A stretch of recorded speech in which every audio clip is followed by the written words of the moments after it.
Good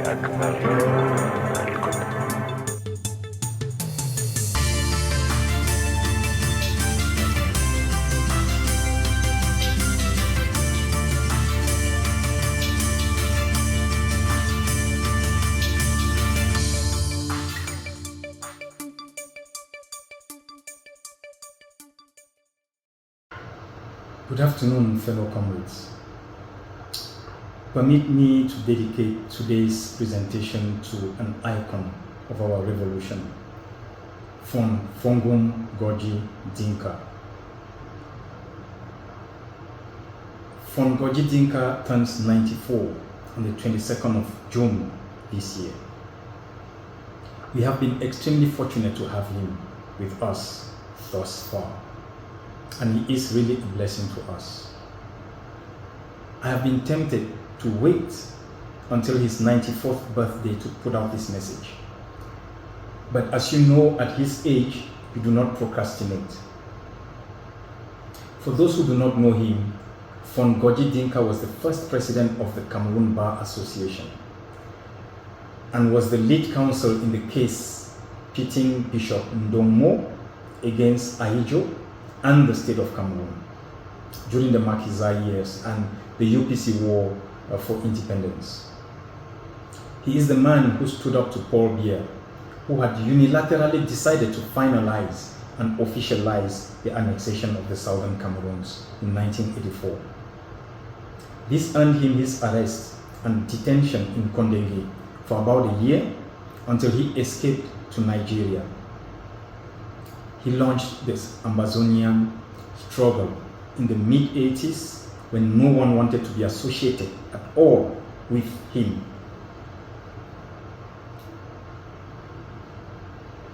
He is the one who christened the territory Amazonia and helped craft the anthem which we have all adopted as our Southern Cameroons anthem. And his story goes on and on and on and on. The question is, why have we continuously failed to recognize the man, his incomparable leadership, his sacrifice and contribution to the restoration quest? Over the past 7 years, some of us have been advocating for FON Gogi Dinka to be given his deserved place and be acknowledged as the father of our struggle. I am also of the strong opinion that we must give people their roses while they are still alive. Over the past few years, we failed to acknowledge and project icons such as Molan Jolly Tumbe and Justice Ebon sufficiently, and then we lost them. We are lucky to have some of them still amongst us, alive today, and it is the position of the Southern Cameroons Alliance that henceforth we shall dedicate a special feature to the founding fathers as well as the veterans of our struggle. We shall give them their deserved place of honor as Southern Cameroonians.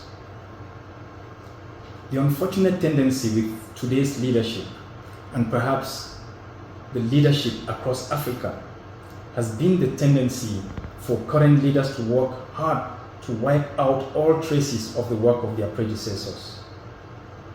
We continue to suffer from greedy leadership that fails to acknowledge the giants of the past because they want to project an image of me and the one and only leader that accomplished everything for their people.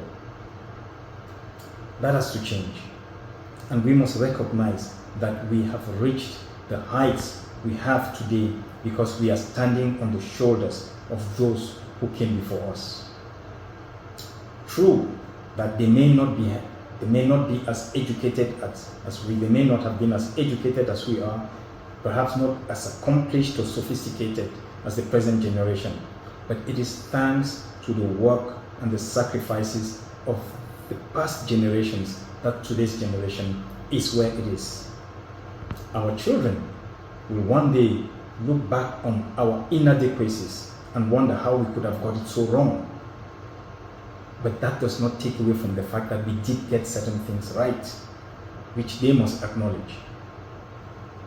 Regarding FON GOGI DINKA A, his vision and understanding of the complexity of our struggle, the man was far ahead of his time. It is only now, today, that many are able to understand what he was projecting 40 years ago. One of the biggest challenges of our liberation quest over the past 40 years has been our inability to articulate a common narrative of why we are in the struggle that is accepted by all and adopted by all of us as the narrative of our struggle. This inability has not done the struggle any favors. For instance, some of the narratives that have been put out there over the past few years include one that says we are in the process of an uncompleted decolonization process. That is why we are in this struggle. We are trying to finalize the decolonization of our people because it was incomplete. Then there are those who argue that because there was no union, no treaty of union between the Southern Cameroons and the République du Cameroon, there was definitely no relationship. And based on that, we are legally entitled to declare our independence and walk away. Others have argued that we are Anglo-Saxons defending our way of life and our practice of the common law system. And the question is, are we Anglo-Saxons? And some experts have gone as far as to argue that because in the Declaration of Independence in Resolution 1608, it states that you will gain your independence by joining the République du Cameroon. What that means is that legally, independence comes before joining. And by implication, we were independent before we joined. And these are some of the different narratives that we have out there. While all these arguments hold elements of truth and legality, the common global dispensation has found them weak and not strong enough to support the need for us to go our separate ways. The reason why we have not been able to garner the kind of international support required to boost our quest has been as a result of this failure on our part to articulate a common narrative. The most convincing and legally sound position remains the original argument that FON DINKA advanced as far back as 1985. As a legal expert and experienced player in the corridors of how La République functions, he understood that we cannot escape from the relationship that we got ourselves into in 1961. However illegal and incomplete that relationship, from the moment we voted in that plebiscite and that the British handed the keys of power to Ahidjo and not to Foncha, it was clear that we had been sold as underdogs and we had gone into a relationship from a position of weakness, making it easy for Ahidjo to manipulate and eventually annexing us as a people, of course with the backing of France. Instead of denying the existence of that relationship, FON GOGI DINKA instead acknowledged that the relationship had soured, pointing to the illegal act of separation that Paul Biya, in his greed and foolishness, had brought into force in 1984. France and the Yaoundé regime had not expected this line of argument, depending heavily on the usual argument of Resolution 1608. And this made FON GOGI DINKA an extremely dangerous man who had to be silenced.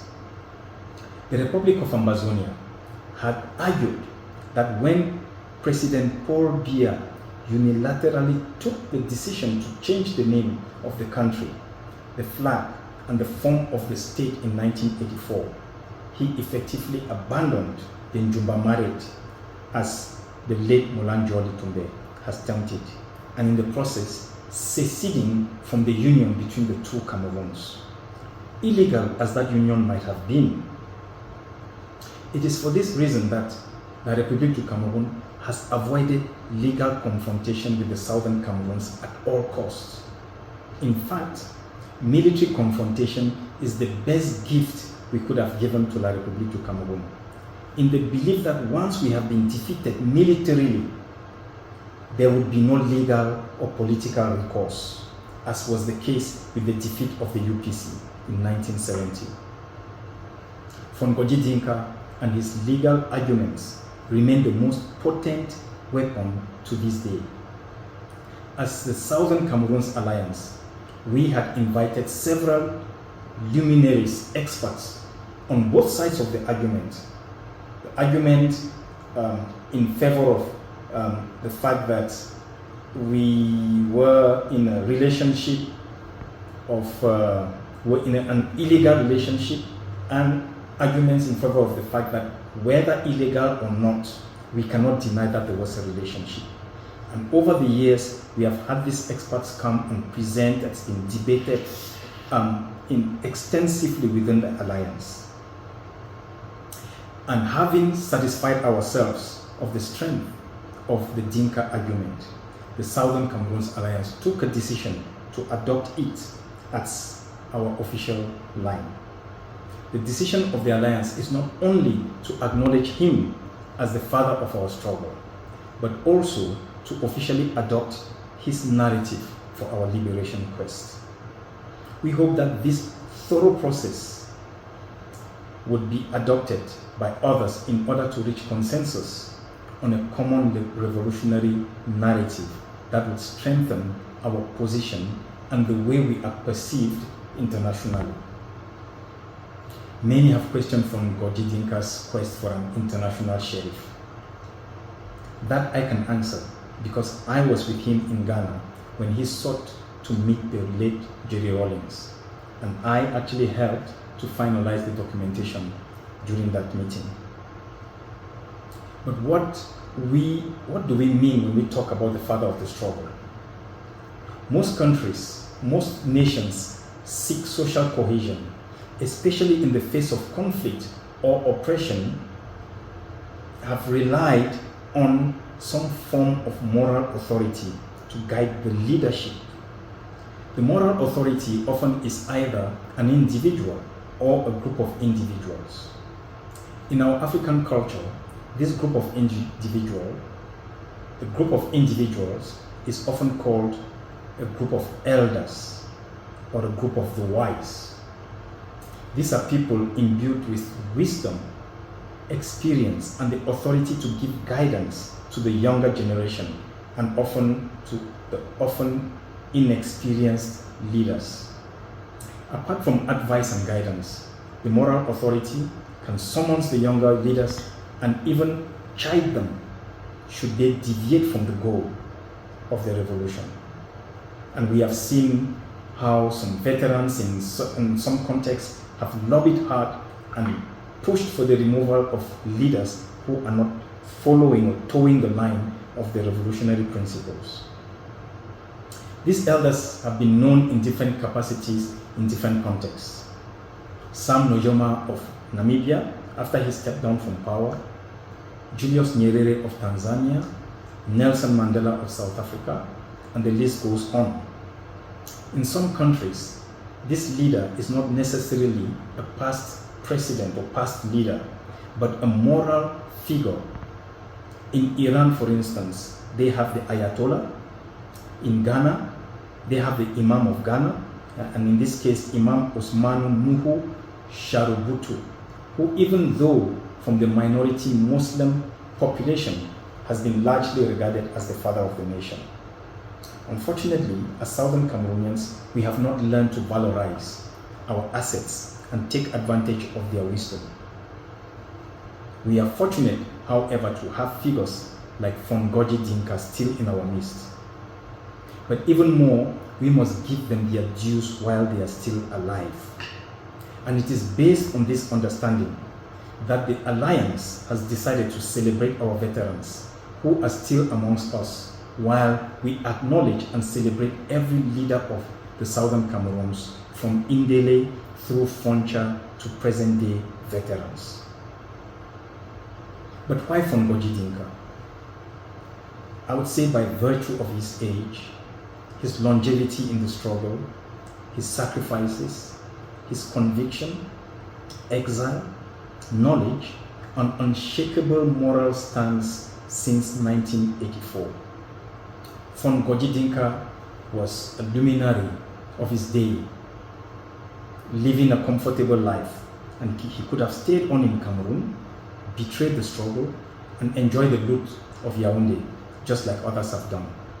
But he has remained steadfast in his convictions, despite the hardships of exile.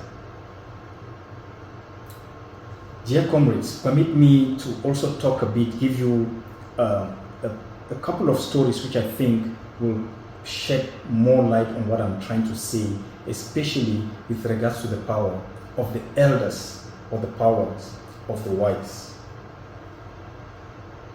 As the Alliance, we shall make use of our elders and the charisma they bring. And this I want to relate to you through the stories that I will tell. For many who have later gained easy access to former President Jerry Rawlings, the late former President Jerry Rawlings of Ghana, it is important to know how the way was paved for that. In May of 2017, I accompanied FON GOGI DINKA to Ghana, together with comrades Edwin Gang and Anon Dinka. And the goal of our visit was to meet with the former president and present FON GOGI DINKA's Sheriff project. We were depending on a contact to facilitate access. After several days, we realized that access was not as easy as we had hoped. We had therefore been referred to the Imam of Ghana, and we managed to secure an appointment with the Imam and went to his residence that evening. That's when we understood the importance of this man in Ghana. The place was full of people that night, easily reaching 500 people, maybe more, all waiting to meet with the Imam. Some had come for prayers, others had come for blessings, some had just come for inspiration and guidance. And we waited for several hours to the point where we started getting restless. Then finally, he came to meet us. He spoke no English, and we had to communicate through an interpreter.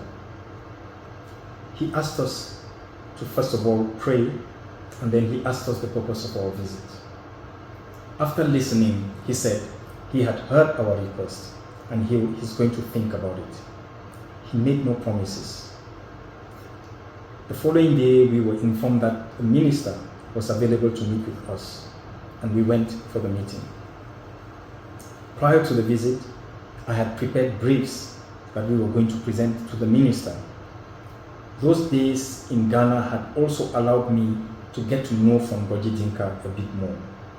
And it was during one of our morning chats after breakfast that he recounted how he had made an earlier trip to Ghana while Rawlings was still the president, in the hope of meeting him.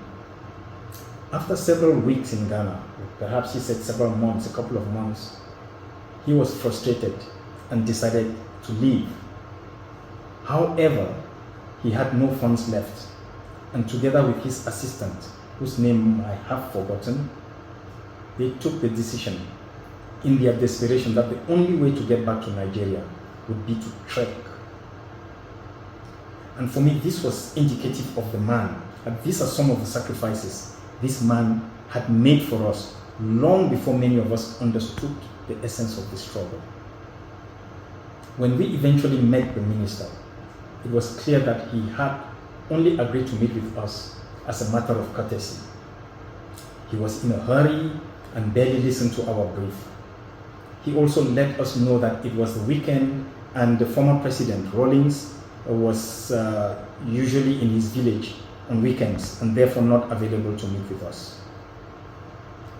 Just as we were about to end the meeting and the minister was in his haste to get rid of us, FON GOGI DINKA started to recount his story.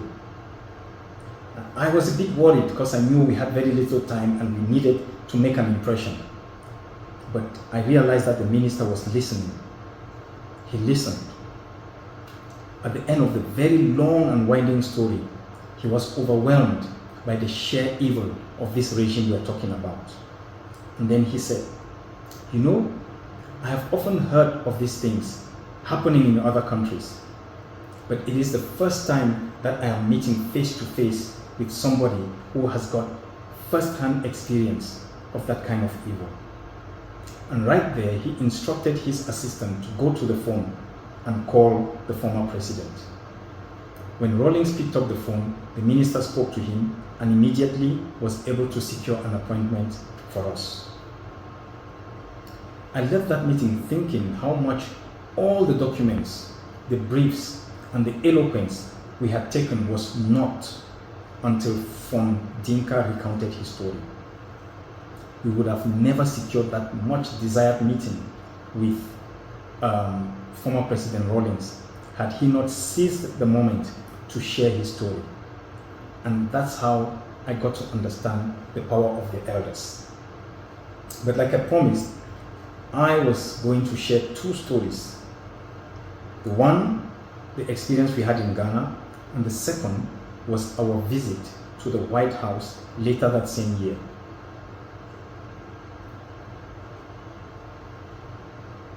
As part of the diplomatic offensive that Sisiku Ayub Tabe and myself carried out, we were invited to the White House. We were going to meet with the former President Trump's senior advisor, and we were accompanied by retired Ambassador Henry Fosun.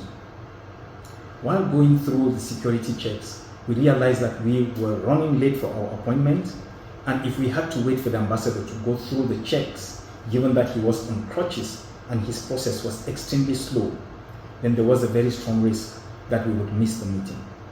So we agreed that we go ahead and be there in time while he follows and joins us later.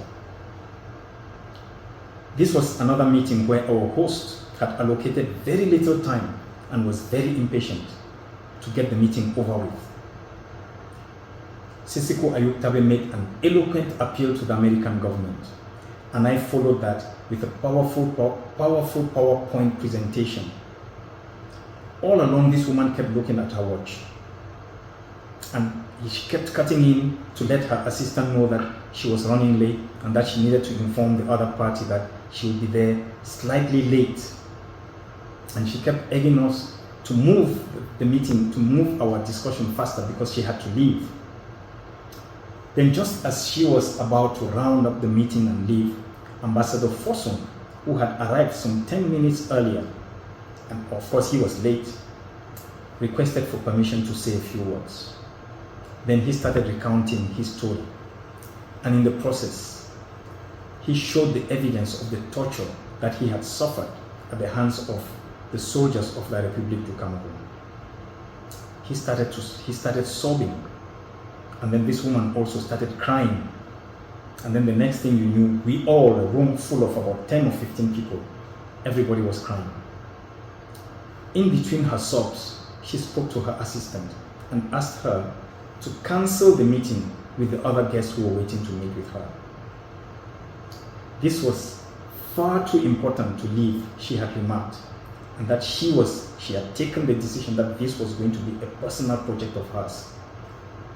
The quest for the nationhood, the liberation quest of the Southern Cameroons, was going to be a personal project. And this woman, who earlier on, before we started the meeting, had been very clear that she didn't want any photos taken and that she wanted the meeting to be very confidential, suddenly was the one who asked for photos and took lots of photos with us, thanks to the recount of retired Ambassador Henry Fosun. Of course, the photos were taken on the condition that we did not share them in public, a promise which we have kept to this day. I left that meeting humbled by the power of our veterans. Realize once again that you could be as brilliant as you can be, as eloquent as you want to be, but nothing beats the power of age and experience. It is therefore a pity that our veterans have so far been neglected and often we notice that leadership has often sought to eviscerate the contributions of the veterans instead of building onto this experience. My experience with FON GOGI DINKA and Ambassador Fosun are only a few of the many experiences that we encountered along the way. But most of all, it's for me testament of the sacrifices made by the man FON GOGI DINKA. Time has demonstrated clearly that he has never wavered in spite of the opportunities which could have come his way, and that he was a man far ahead of his time, reason why the Yaoundé regime has always been so scared of him. So how do we intend to put this position of the Southern Cameroons Alliance into action?